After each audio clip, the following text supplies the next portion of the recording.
সংযুক্ত আরব আমিরাতের গাউছিয়া কমিটি বানিয়াস শাখার উদ্যোগে মাসিক খতমে গাউছিয়া ও ইমাম আজম আবু হানিফা রহমতুল্লাহ আলাইহের ফাতেহা উদযাপন উপলক্ষে এক আলোচনা ও মিলাদ মাহফিলের আয়োজন করা হয়।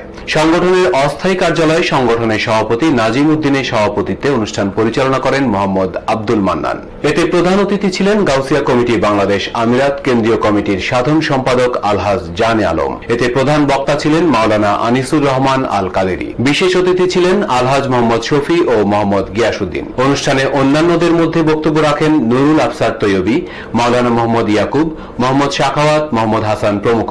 অনুষ্ঠানে আঞ্জুমান পরিচালিত মাদ্রাসা সমূহে দান করার আহ্বান জানানো হয়। অনুষ্ঠানে দেশ, জাতি ও প্রবাসীদের কল্যাণে দোয়া করা হয়। অনুষ্ঠানে সার্বিক ব্যবস্থাপনায় ছিলেন মোহাম্মদ আজাদুর রহমান, মোহাম্মদ বাদশাহ, নুরুল আফসার, মোহাম্মদ রায়হান, মোহাম্মদ আজাদ প্রমুখ।